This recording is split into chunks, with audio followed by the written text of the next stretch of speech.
I'm Chris Skinner, Chairman of the Financial Services Club, and I'm here with a man who needs no introduction, Stephane Garelli. Thank you very much. Hello again. Hi, Chris. Welcome back to IPS. Thank you very much. I guess this year it's slightly different to last year, in that last year we talked a lot about uncertainty in the banking system. Yes. I think this year we're talking a lot about uncertainty in the global system because of what's happening in the Middle East, what's happening in Japan. How do you see the lay of the land this year?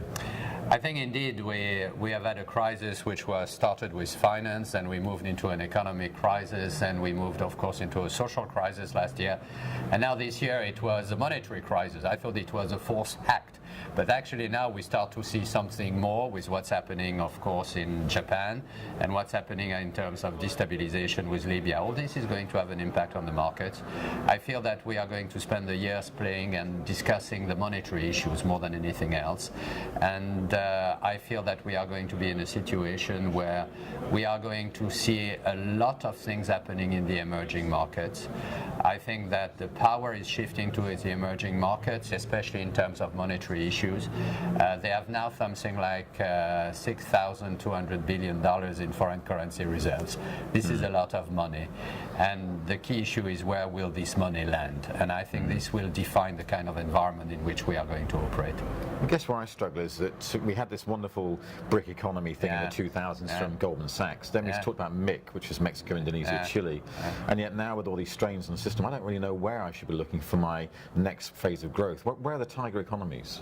I think that the point is not so much that they are being there, I mean those emerging markets, and I think what I will say in my presentation is that we have now to put Africa on the radar screen. Africa is really growing very quickly. If you take Africa altogether, it's about the 10th largest economy in the world, right? So I think we are seeing something new happening also in Africa, a bit everywhere. My feeling is that the real change is that these emerging economies are becoming more and more self-sufficient. I think last year for the first time we have seen that China was directing 56% of its export not to the US, not to Europe, but to the other emerging markets.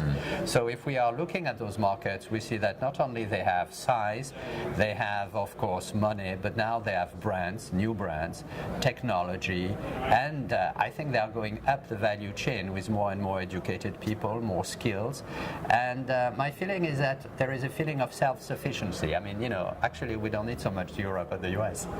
And you mentioned Europe. I mean, is Europe a broken horse, a dead zone? I don't think so. What I will say also is that we are moving probably in something I call globalization 2.0. You know, what's coming next? And I have the feeling that in Europe and the US we are going to rediscover the virtue and the power of manufacturing. We probably have seen the pendulum shifting too far away in terms of delocalization, outsourcing, offshoring. You remember all those nice terms we have invented. And my feeling is that suddenly a lot of companies are going to say, you know, maybe we have gone too far. General Electric has said that. He said, Jeff Immelt said the next generation of product is going to be American. Kentucky is just as good as China. I will not go that far away, but I think that definitely there will be a sense of, you know, the power of a country is also what we manufacture. You know, when you look at made in, this is not an innocent concept. Made in is very powerful, and I think a lot of countries in Europe and the US and Japan are going to rediscover the power of manufacturing and the power of industry.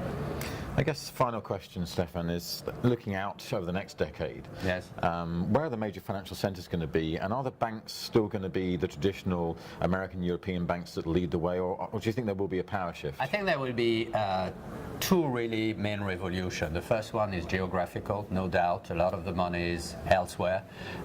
We see Singapore, we see Hong Kong, of course, raising to new heights. This is going to happen, and it will continue, no doubt.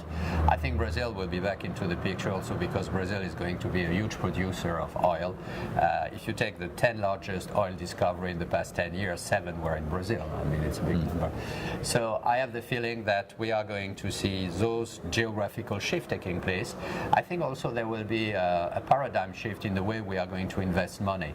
And maybe the social networks are going to be more important than we think, because perhaps we are going to see a group of individuals getting together on Facebook and saying, you know, we share the same interest to invest, let's compare our analyses, let's maybe share experience, and once we have decided what we want to do, we will simply go to a financial institution and tell them, this is what you want, just buy it. Stephane, thank you very much. Good to see you again. Thank you very much.